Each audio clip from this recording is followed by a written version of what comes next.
Selamat datang di channel Bang Tutor. Di video ini kita akan membahas prediksi harga Pi Network 2026 sampai 2030. Apakah ini benar-benar harapan yang masuk akal, atau cuma delusi massal komunitas? Tanpa fanatisme, tanpa janji manis. Kita bongkar dari sisi data, logika pasar, dan realita kripto. Jadi pastikan kamu nonton sampai habis, karena video ini bisa mengubah cara kamu melihat Pi Network. Simak video ini sampai selesai. Jangan di-skip agar tidak ada yang terlewati. Disclaimer, semua konten yang diupload pada channel ini hanyalah edukasi dan berbagi informasi saja. Silahkan riset dan dior terlebih dahulu sebelum melanjutkan ke langkah berikutnya. Semua resiko yang ditimbulkan adalah tanggung jawab masing-masing pengguna.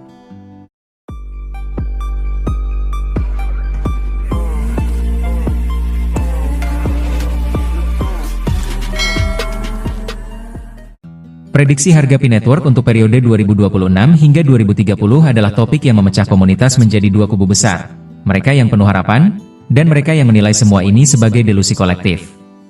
Di antara dua ekstrim itu, ada ruang analisis yang lebih jujur dan lebih sulit.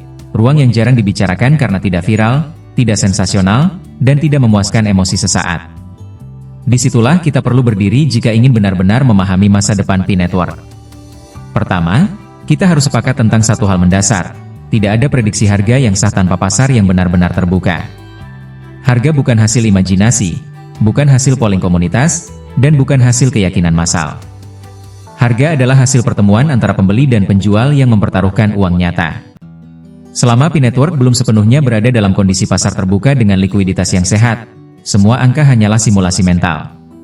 Ini bukan sikap pesimis, ini hukum dasar ekonomi. Namun, banyak orang tetap bersikeras membuat prediksi harga 2026-2030 dengan angka yang fantastis. Mengapa? Karena manusia cenderung mencampur adukan potensi dengan kepastian. Pi Network memang memiliki potensi, basis pengguna besar, narasi inklusi finansial, dan model distribusi yang berbeda dari kripto pada umumnya. Tapi potensi bukan jaminan. Sejarah kripto penuh dengan proyek berpotensi besar yang gagal menciptakan nilai ekonomi berkelanjutan. Jika kita bicara secara realistis, maka periode 2026-2030 seharusnya dilihat sebagai fase pembuktian, bukan fase panen.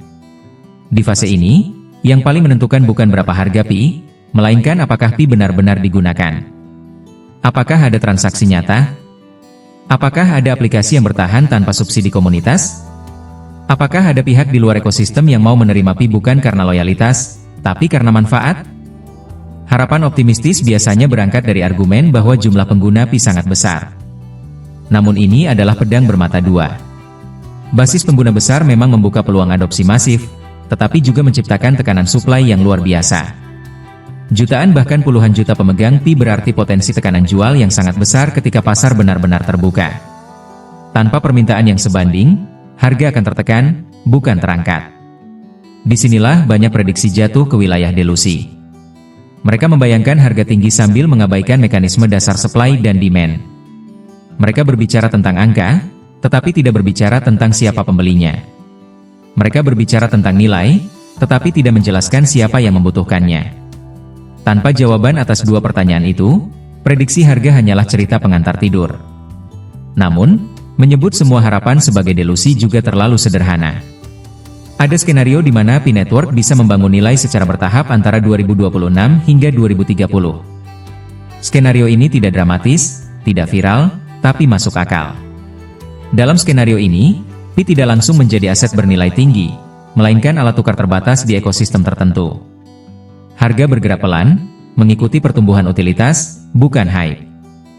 Dalam skenario realistis, tahun-tahun awal setelah pasar terbuka justru ditandai dengan volatilitas tinggi dan harga yang relatif rendah. Ini bukan kegagalan, melainkan proses normal. Pasar perlu waktu untuk menemukan harga yang mencerminkan realitas.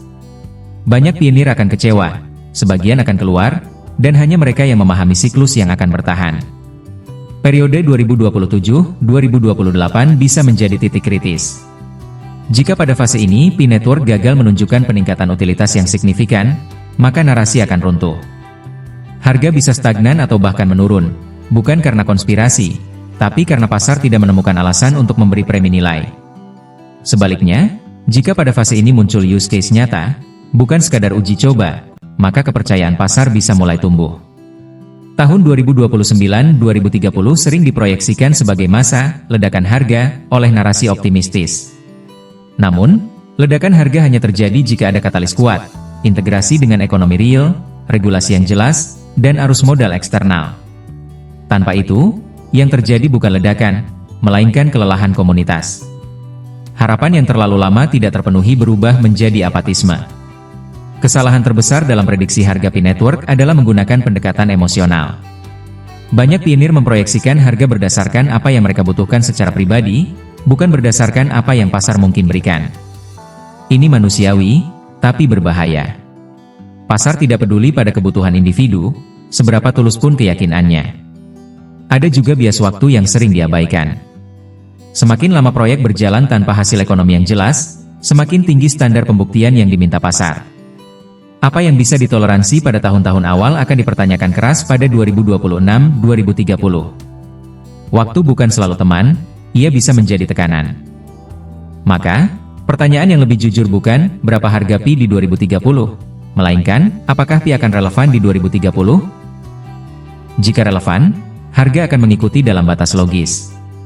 Jika tidak relevan, tidak ada angka konsensus yang bisa menyelamatkannya. Relevansi adalah mata uang paling mahal di pasar kripto. Prediksi yang sehat seharusnya bersifat kondisional, bukan absolut. Jika utilitas tumbuh, harga berpotensi naik. Jika adopsi stagnan, harga tertekan. Jika regulasi mendukung, ruang gerak terbuka. Jika regulasi menekan, ruang menyempit. Ini bukan jawaban yang memuaskan bagi pencari kepastian, tapi ini jawaban yang jujur.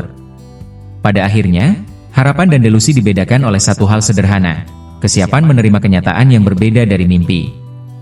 Harapan yang sehat siap direvisi oleh data. Delusi akan terus bertahan meski data berkata sebaliknya. Dalam konteks P-Network 2026-2030, sikap paling rasional adalah optimisme bersyarat, percaya pada potensi, tapi menuntut bukti.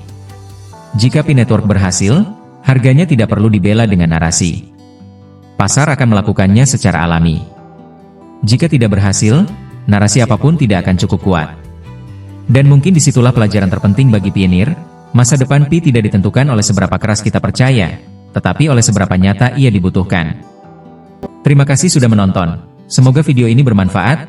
Jika kalian suka video ini silahkan like, share dan subscribe agar tidak ketinggalan info-info terbaru dari Bang Tutor. Sampai jumpa di next video.